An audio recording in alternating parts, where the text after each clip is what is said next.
नमस्कार दोस्तों, आइए सुनते हैं अज्ञे के द्वारा लिखी कहानी देवी सिंह।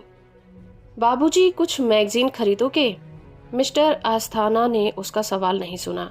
सवाल तो दूर, किसी का जवाब सुनना भी उन्हें गवारा नहीं था। अपनी ही बात उन्हें कितनी प्रिय है, ये मैं अक्सर सोचा करता हूँ। मुझसे बोले, तुम्हारी दलीलें सब वैसी होती हैं। तुम एक आदमी के प्रयास को देखकर ही मुग्ध हो जाते हो। तुम्हें ये दिखता ही नहीं कि एक आदमी कुछ नहीं, एक आदमी की स्ट्रगल कोई माने नहीं रखती। असल चीज वर्गों का संघर्ष है। जवाब देने की व्यर्थता जाने हुए भी मैं कुछ कहता, पर लड़के ने फिर पुकारा, बाबूजी, मैगजीन खरीदोगे? नई आई है। और मैं क्षण भर उसे देखता ही रह गया। किसी तरह मैंने कहा, अरे देवी सिंह, तुम? और एक बार फिर सिर से पैर तक उसे देख गया। उसने कुछ आहत अभिमान के भाव में कहा, हाँ बाबूजी, मैं एक दिन में स्कूल में पढ़ाता हूँ, शाम को अखबार बेचता हूँ। मिस्टर आस्थाना ने मुझे कहा, इसकी कहानी आप जानते हैं तो आपकी बात का जवाब आपको खुद ही मिल जाता। हाँ हूँ करके बात उड़ा दे सकते हैं। पर मेरी स्मृति में सहसा कई बातें कांटे की तरह उभर आई। कोई 2 साल पहले की बात है, जब मैंने देवी सिंह को पहले पहल देखा था और फिर उसका नाम जाना था। फैंसी बाजार के लंबे बरामदे में से होता हुआ मैं चला जा रहा था। जहाँ तहाँ कंघी, शीशे, चादर, तौलिए और फीते, चश्मे बेचने वाले बरामदे के खंभों में लगे बैठे थे। उनके बीच में से गुजरना वैसा ही था सागर के किनारे सूखती सीपियों के बीच में से होते हुए जाना। एक और सागर सी दुकानें, जिनमें लुभावने आलोक की लहरियां तब तब आकर बरामदे को सींच जाती थी, और दूसरी ओर जन संकुल। तभी एक खंबे के पीछे से एक टेढ़ी मेढ़ी छाया ने लपक कर हाथ बढ़ाए और एक बेमेल स्वर में कहा, बाबूजी, एक अधन्ना दोगे? स्वर तो बेमेल था ही, क्योंकि भिखारियों के स्वर में दीनता होती है, ऐसा सहज अपनापन नहीं। और मांगने वाले भिखारी भी मुझे याद नहीं पड़ता। मुझे कभी मिले हों, या तो पैसा मांगते हैं या इकन्नी। भिखारियों को पैसा देने या ना देने का अर्थशास्त्र मैं नहीं जानता। मिस्टर आस्थाना कभी कभी समझाने लगते हैं कि ये दया वया की भावना गलत चीज है और भिखारियों को बढ़ावा देने वर्ग संघर्ष को कमजोर बनाना है। पर मैं अधिक ध्यान नहीं देता। मैंने मान लिया है कि मानव के प्रति आर्द्रता को ही सूखा डालना अगर अक्लमंदी है, तो वैसी अक्लमंदी को दूर से सलाम कर लेना ही ठीक है। और सौभाग्य से मिस्टर आस्थाना उस समय साथ थे भी नहीं। मैंने लड़के को सिर से पैर तक देखा, या सच कहूँ तो सिर से धड़ तक देखा, क्योंकि उसका धड़ ही बरामदे पर टिका हुआ था। हाथों में थामी हुई लकड़ी की घड़ियों के सहारे बाजुओं पर बल देकर वो घसीटता हुआ चलता था। टांगे थी तो, पर सूखी हुई, निर्जीव। देखते ही याद हो पाता था कि शैशव में विटामिन सी की कमी और उसके साथ साथ पोलियो या शिशुकालीन लक से उसका अध शरीर बेकार हो गया है। लेकिन शरीर की सहज सतीपूर्ता के कारण उसका धड़ भी सुगठित था और उसके कंधे अकाल यौवन की पुष्टि मांसपेशियों को सूचित कर रहे थे, और उसके चेहरे पर एक दृढ़ता और आत्मविश्वास की झलक थी। मैंने लड़के से पूछा, अधन्ना क्यों, और इकन्नी हो तो? उसने मानो मुझ पर एहसान करते हुए कहा, तो आपकी इकन्नी ही ले लेंगे। मैंने जेब में हाथ डाला। वहाँ इकन्नी भी नहीं थी, दुअन्नी थी। उसी के लहजे के अनुकूल मैंने भी मानो अपनी सफाई देते हुए कहा, अरे मेरे पास तो सिर्फ दुवन्नी है। दुवन्नी देकर मैं उससे उसका नाम, पता और इतिहास पूछने लगता तो कोई अजब बात ना होती। मैंने अक्सर लोगों को ऐसा करते देखा है। शायद किसी की करुण कहानी सुनकर अपने इकन्नी दुवन्नी के बलिदान को इत्तला बढ़ जाती है। पर मैं चाहता भी तो उसने मौका नहीं दिया। दुवन्नी लेते ही उसका हाथ नीचे पड़ी घड़ी पर टिका, देह का भार उस पर साध कर वह मुड़ा और इस फुर्ती से खम्बे की ओट हो गया कि मैं भौचक सा रह गया। साथ ही ओट से उसके कंठ का स्वर मैंने सुना, अबे हो गया बे, अबे ले आ, यहीं ले आ। मेरा कौतूहल उचित था या नहीं सो मैं क्या जानूं, पर मैं खम्बे की ओट रहकर आगे की बातों पर कान लगाए रहा। उसी के समयवश और एक लड़के की आवाज आई, क्या हो गया बे देवी सिंह, बस देखता रह, अभी पता लग जाएगा।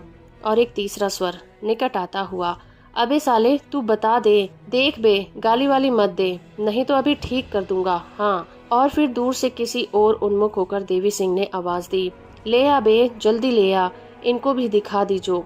क्षण भर बातचीत स्थगित रही। फिर एक चौथा कुछ रूखा पछाही स्वर बोला, अभी देखो। देवी सिंह ने बड़े उत्कंठ स्वर में कहा, अच्छा वाला दिखाना, पूरा, बीच में कुछ छेड़छाड़ मत जाना, हाँ। और उसने एक चित्कार किया, जैसा सामने मधुर भोजन आने पर कभी लोग करते हैं। सूखा स्वर कुछ और रुखाई से बोला, 4 तो पैसे दोगे? देवी सिंह ने डपट कर कहा। अबे 4 क्यों बे, अब तू 8 ले लेना, पर देखेंगे हम पूरा। फिर कुछ रुक कर, देख बे, तू भी कंगाल है और हम भी कंगाल हैं। तू जो तुझ पे आता है दिखा दे, और जो हम पे बनेगा दे देंगे, समझा? और इससे ज्यादा बदशा भी क्या दे देंगे। क्यों बे, ठीक कही कि नहीं? मैंने तनिक झांक कर देखा। रूखे स्वर के मालिक ने कंधों पर से बहंगी उतार कर 2 पट्टियां जमीन पर टिका दी थीं, और उसकी रूखी लटें उसके थले और धूल भरे चेहरे से चिपक रही थी। एकाग्र होकर वह पिटारियां खोलकर एक मैली गुदड़ी की ओट में तरह तरह की चीजें इधर उधर जमा रहा था। उस दिन मैंने इतना ही देखा था। यूं यह भी काफी असाधारण और स्मरणीय था। क्रमशः उसके बारे में और भी कुछ याद हुआ, लेकिन ज्ञान उसे कहना चाहिए जिससे नई दृष्टि मिले, नहीं तो जानकारियों का कोई अंत थोड़े ही है। देवी सिंह के माता पिता नहीं थे, कम से कम उसके संपर्क में नहीं थे। किसी चाचा ने उसे पाला था और फिर शहर के मरुस्थल में डाल दिया था कि जा सके तो कोई हरियाली ठाट ढूंढ ले। किंतु देवी सिंह को जीवन में रुचि थी, अपार रुचि थी। वह हारा हुआ भिखारी नहीं बन सका था। उसे बरामदे में वो अक्सर दिख जाता, लेकिन हर बार पैसे नहीं मांगता, मुस्कुराकर रह जाता। धीरे धीरे मैं समझ आया कि वो किसी एक व्यक्ति से सप्ताह में 1 बार से अधिक भीख नहीं मांगता, और समय मुस्कुराकर मानो कह देता है कि हाँ, मैं जानता हूँ आप मेहरबान हैं, पर मुझे जरूरत होगी तो आपसे मांग लूंगा। कुछ महीनों बाद वो एकाएक लापता हो गया। उस बरामदे से गुजरते हुए जब तक उसकी अनुपस्थिति खटक जाती थी, पर जल्दी ही मैं उसका भी आदी हो गया। फिर कोई 1.5 साल बाद ही उसका दिन मिस्टर अस्थाना के साथ जाते अचानक उसे मैगजीन बेचते हुए देखा। जब अचंभा कुछ संभाला तो मैंने उसे फिर से सिर से पैर तक देखा। अब की बार धड़ तक ही नहीं, क्योंकि अब वह खड़ा था। उसकी दोनों टांगे लोहे और लकड़ी के एक चौखट से कसकर सीधी कर दी गई थीं। अभी उसमें जोर इतना नहीं था कि वो केवल उन्हीं के सहारे खड़ा हो सके, पर वह चल तो सकता था, और अब उसके चेहरे पर आत्मविश्वास और भी स्पष्ट था। पूछने पर मालूम हुआ कि उसने पैसे जुटाकर अपने इलाज का प्रबंध किया था। पोलियो रोग के एक विदेशी विशेषज्ञ के पास 6 महीने बिताए थे, और अब अपने भविष्य के बारे में आश्वस्त था। अब जो हो वह भीख नहीं मांगेगा और मैगजीन की बिक्री के सहारे पढ़ भी लेगा। एक दिन मैंने पूछा, देवी सिंह, मदारी का तमाशा अब नहीं देखते? उसने हंसकर उत्तर दिया, बाबूजी, सब तो तमाशा ही तमाशा है। इस अकाल परिपक्वता से कुछ सहम कर मैंने पूछा, क्या मतलब? वो बोला, पहले मैं जमीन पर रेंगता था। कुछ भी देखने के लिए मुझे गर्दन उठानी पड़ती थी। तब हमेशा ऐसे तमाशे की तलाश रहती थी जो बिना गर्दन थकाए देख सकूं। अब तो खड़ा खड़ा सब देखता हूँ, सभी तमाशा है। फिर कुछ रुककर जरा शराफत भरी हंसी से, देखिए ना, कैसे कैसे बाबू साहब आते हैं और क्या क्या मैगजीन खरीदते हैं।